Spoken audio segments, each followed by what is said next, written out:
Sudhanshu Trivedi Bharatiya Janata party के सांसद और प्रवक्ता हमारे साथ जुड़े हुए हैं। सुधांशु जी, सबसे बड़ा सवाल यही है, आखिरकार एकनाथ शिंदे ने 1 घंटे पहले हामी भरी है कि मैं उप मुख्यमंत्री बनने के लिए तैयार हूं।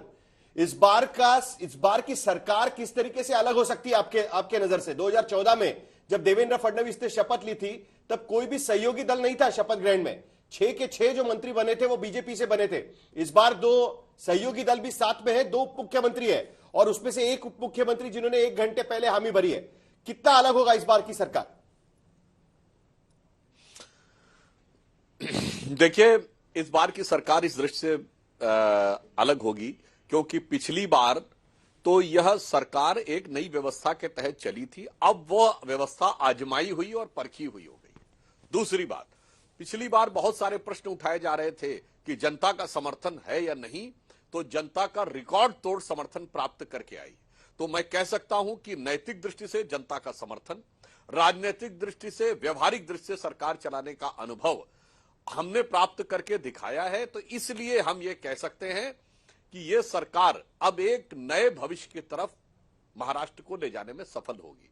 अभी मैं भाई आनंद दुबे जी की बात सुन रहा था। इस चुनाव के कई निष्कर्ष भी हैं, जिसमें एक निष्कर्ष खासकर शिवसेना के लिए है कि एक कहावत होती है, आप सबने सुना होगा, किसी व्यक्ति के लिए कहा जाता है, if wealth is lost, UBT कही है, UBT, if health is lost something is lost, if character, हाँ मैं वही Shiv Sena UBT, and if character is lost everything is lost. तो राजनीतिक संदर्भ में दलों को ध्यान रखना चाहिए, अगर कोई दल अपना राजनीतिक कैरेक्टर छोड़ देता है तो वो सब कुछ समाप्त हो जाता है। और ये बात मैं हवा में नहीं कर रहा हूं, ये महाराष्ट्र चुनाव से संबंधित नहीं है। 73 साल के इतिहास में, आजादी के बाद के 77 साल हो गए, सिर्फ और सिर्फ भारतीय जनता पार्टी और जनसंघ एक ऐसी पार्टी है जिसने अपना कोई आइडियोलॉजिकल मुद्दा चेंज नहीं किया है। बाकी जिन जिन दलों ने रणनीति के तहत अपना पॉलिटिकल कैरेक्टर बदलने की कोशिश की, सबने मुंह की खाई है। आज भी कांग्रेस अपना सेंट्रिस्ट कैरेक्टर छोड़ के अल्ट्रा लेफ्टिस्ट की तरफ जा चुकी है। सॉफ्ट हिंदुत्व वो ट्राई करके देख चुके हैं, उसमें उन्होंने मुंह की खाई। अब अल्ट्रा लेफ्ट पे जा रहे हैं, अर्बन नक्सल की तरफ, वहां वो मुंह की खाई। तो अजीत पवार के कैरेक्टर का क्या होगा सर? कहना चाहूंगा, आप कह रहे हैं आपके शिव सैनिक दबाव में आ गए। हाँ, यही तो आपने बिल्कुल सही बात कही। अगर जमीन पे, धरातल पे किसान और मराठा समाज के साथ उनका संबंध और महाराष्ट्र की उस जनता के साथ जो संपर्क था, वो संपर्क किस आधार पे था? जनता आपको वोट देती इस आधार पे नहीं कि आप अपनी सुविधा अनुसार कभी भी किसी भी समय बदलते रहेंगे।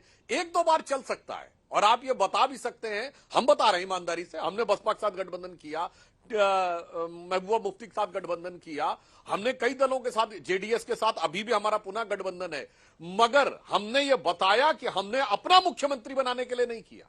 याद करिए, हमने यहां पर हमारी सीटें ज्यादा थी मगर शिंदे जी को मुख्यमंत्री बनाया। बिहार में याद करिए, हमारी सीटें ज्यादा थी, हमने नीतीश जी को मुख्यमंत्री बनाया। याद करिए 97 में हमारी सीटें ज्यादा थी, हमने मायावती जी को मुख्यमंत्री बनाया। 2006 में याद करिए हमारी 84 सीट थी कर्नाटक में और 40 सीट थी जेडीएस की, हमने कुमार स्वामी को बनाया। हमने समाज को एक करने के लिए, हमने राजनीतिक स्थिरता लाने के लिए त्याग करने के उदाहरण दिए हैं। लेकिन हमें मुख्यमंत्री कुर्सी मिलेगी तो हम दूसरी तरफ चले जाएंगे।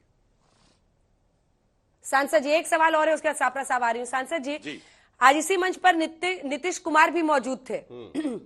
जरा ये बताइए ना कि यहां पर जो आप कर पाए हैं शिंदे साहब के साथ, नीतीश कुमार के पास साथ कर पाएंगे बिहार में? देखिए, हमारे गठबंधन के घोषित नेता नीतीश कुमार जी हैं और वो अंजना जी आपको पता है 2005 के चुनाव से, और 2005 में बिहार में 2 चुनाव हुए थे, एक प्रारंभ में हुआ था फर्स्ट हाफ में, एक सेकंड हाफ में। फर्स्ट हाफ में भी हमारे नेता, उस समय घोषित नेता नीतीश कुमार जी थे और बाद में भी थे, इसमें कहीं कोई किंतु परंतु की बात नहीं। बल्कि आपको याद हो 99 में भी हमारी शपथ हुई थी, हम बड़ी पार्टी थे और वो सरकार कुछ ही दिन चल पाई थी, उसमें भी नीतीश कुमार जी को शपथ दिलाई थी। तो किसी प्रकार की हमारी महाराष्ट्र हो या बिहार, कहीं कोई समस्या नहीं है। गठबंधन बहुत व्यवस्थित रूप से हम चलाते हैं। यहाँ पर क्या अलग हो गया? चूंकि देखिए फडणवीस साहब ने, सुनिए ना सुधांशु जी, फडणवीस साहब ने कहा ना कि मैं आधुनिक काल का अभिमन्यु हूं, चक्रव्यूह भेदता हूं। उनको बिहार का प्रभारी बनाया गया था। 2015 में ऐसी हालत थी कि आपकी पार्टी नंबर 3 की पार्टी हो गई थी और 2020 आते आते कोविड के बाद जो चुनाव हुआ उसमें आप सत्ता में आए। तो कुछ जो ये जो अभिमन्यु आपने नया नया खोजा है, वहां पर भी कोई चक्रव्यूह भेदने का तरीका बीजेपी खोजेगी, या आप लोग ऐसे ही समर्पित रहेंगे नीतीश कुमार के लिए कि वो तीसरे नंबर की पार्टी रहे लेकिन सीएम वही बनेंगे? यही तो उन्होंने अमृत पिया हुआ है, चखा हुआ है आप लोगों के सौजन्य से। देखिए, हमने बिहार की स्थिति, वो दौर, बिहार के जो लोग हैं उन्हें ध्यान होगा, अंजना जी को भी ध्यान होगा, वो 90 से 2005 का दौर कितना भयावह दौर था बिहार का।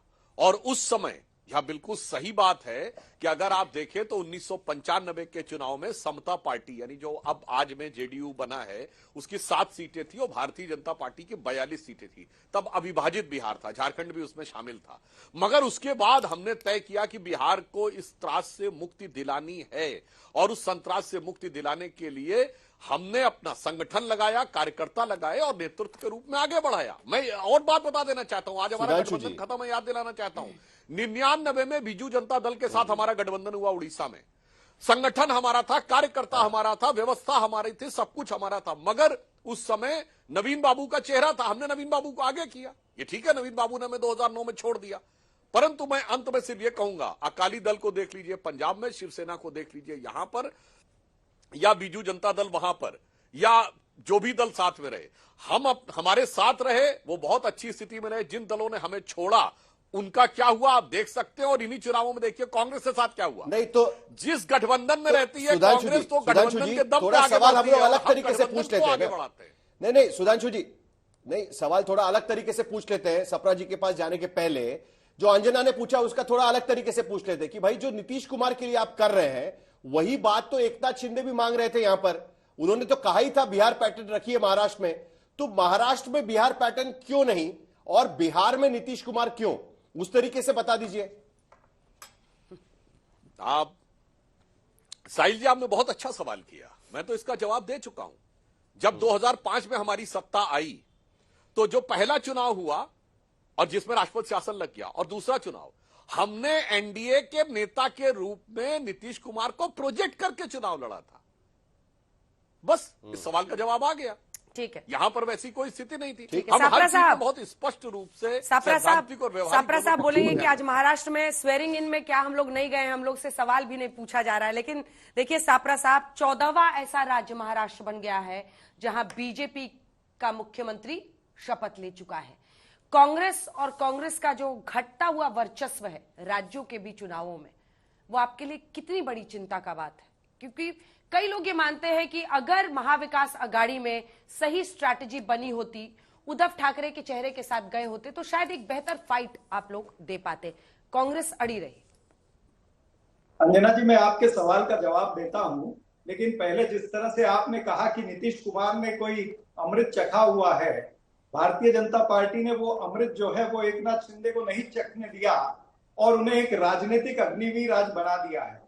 महाराष्ट्र के अंदर आने वाले दिनों में ये जो एकनाथ शिंदे हैं, इनकी बहुत चिंता अभी बढ़ गई है। अब देखिएगा, इनको विधानसभा का जो अधिवेशन आना है, उससे पहले जो मंत्रिमंडल बनेगा उसमें किस तरह से रस्सी खेच होगा, कौन सा विभाग किसको जाएगा। ये मलाईदार खातों की लड़ाई जो है वो महायुति की, वो महाराष्ट्र की जनता और देश की जनता देखेगी।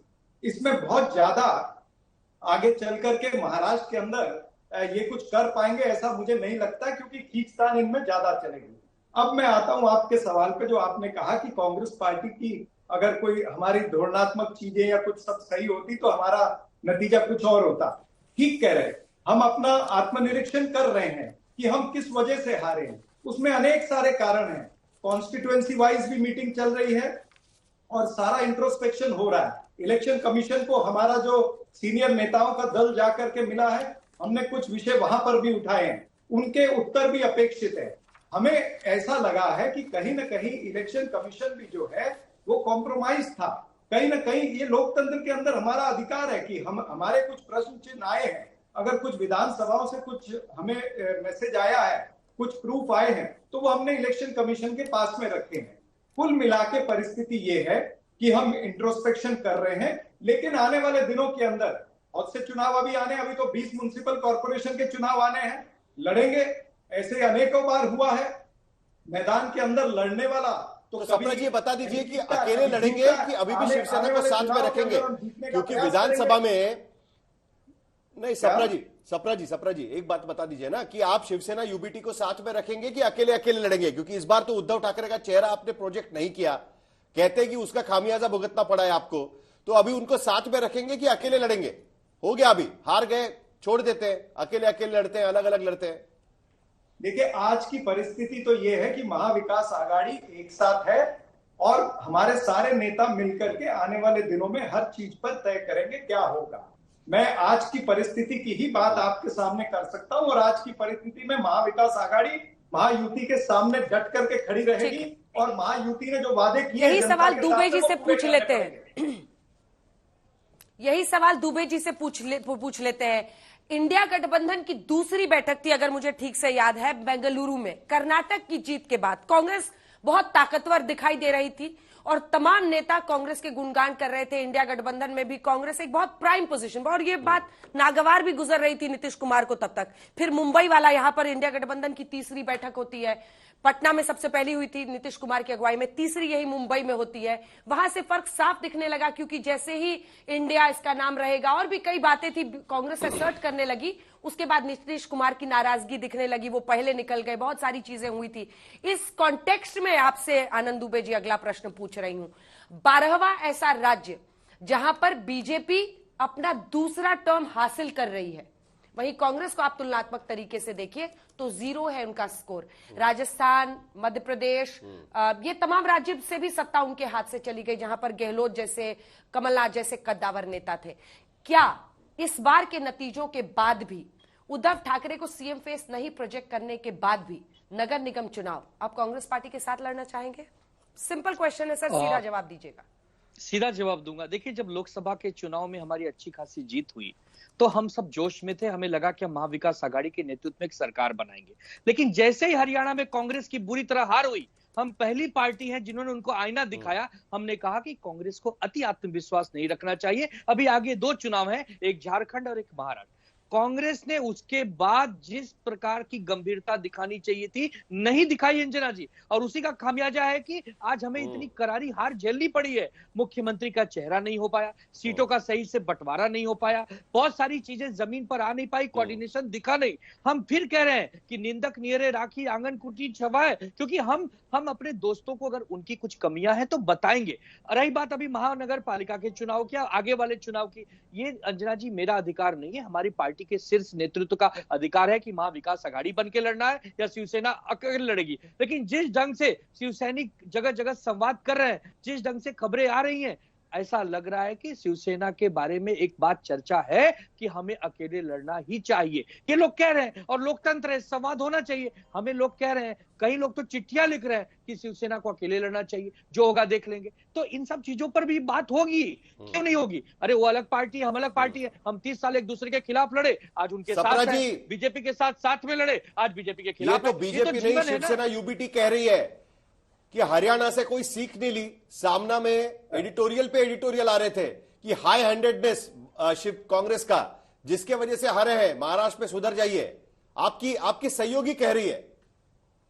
नहीं, देखिए साहिल जी, मैं समझता हूं कि आप हम दोनों को लड़ाना चाहते हैं, ये मैं देख रहा हूं, और आप कुछ टीआरपी बढ़ाना चाहते हैं। लेकिन सवाल ये है, मुझे भी याद आ रहा है, अरे दुबे जी खुद बोल रहे हैं अपने मुंह से, हम कहां से बोल रहे हैं? सपना जी क्या बात कर रहे हैं? आनंद दुबे को मैं थोड़ी बोल रहा था कि क्या उनको बोलना है। बात का जवाब दे रहा हूं, उत्तेजित क्यों हो रहे हैं? सुनिए, यही वो कहानी है, एकदम सही बैठती है कि धूल चेहरे पे थी, आईना पोंछता रहा। मतलब साहिल या अंजना लड़ा रही है। अरे सर, दुबे जी को सुनिए। दो बोलिए चलिए, बीच में टोकेंगे तो कैसा चलेगा?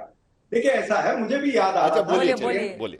प्रियंका चतुर्वेदी जी ने जब हरियाणा के चुनाव हुए तो उनका भी ट्वीट आया था कि कांग्रेस जहां पर अकेली लड़ती है वहां पर हार जाती है, पर यहाँ तो हम साथ में लड़े थे, फिर सब किस तरह से हारे।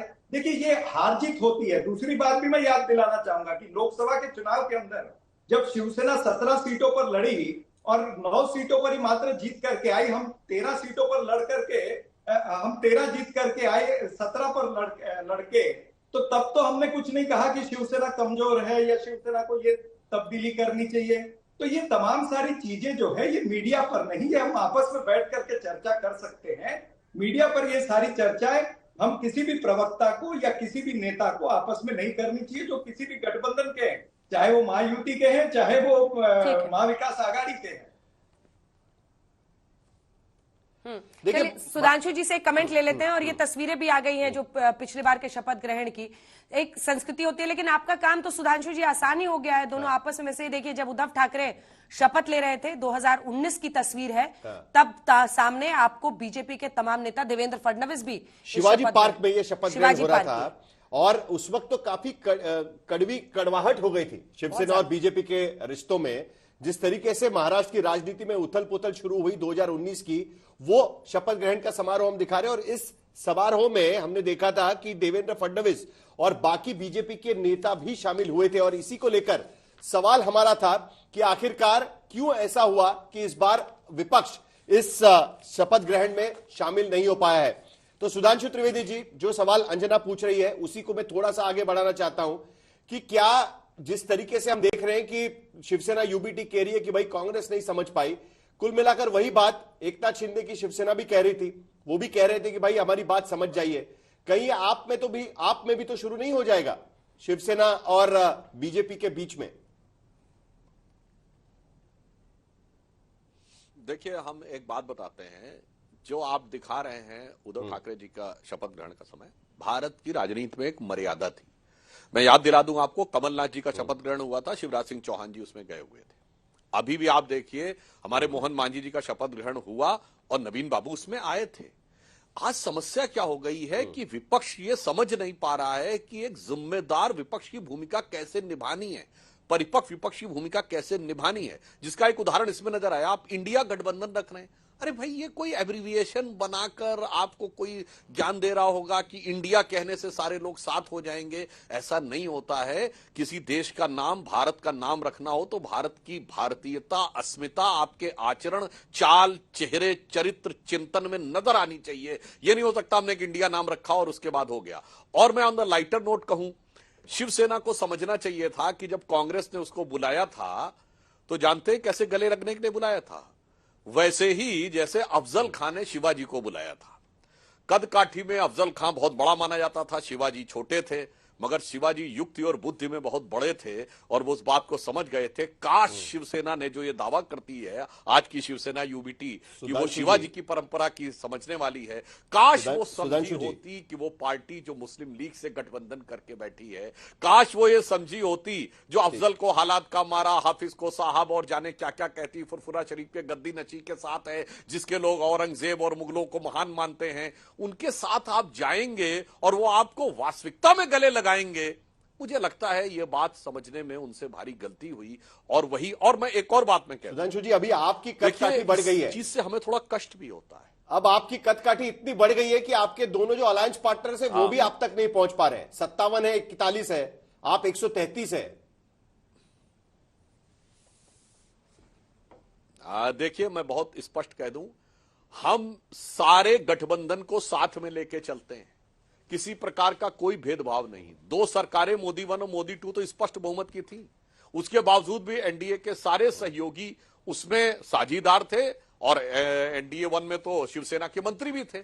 तो सबका सम्मान है, क्योंकि जब कोई सफलता मिलती है तो सबके सामूहिक प्रयास से मिलती है। यदि हम ये कहेंगे कि असफलता एक सामूहिक उत्तरदायित्व है तो सफलता एक सामूहिक श्रेय है। हम ये नहीं कहते कि केवल अकेले, हाँ, गठबंधन का नेतृत्व नरेंद्र मोदी जी के हाथ में है तो गठबंधन के हर सहयोगी को उनकी अपार लोकप्रियता से लाभ मिलता है।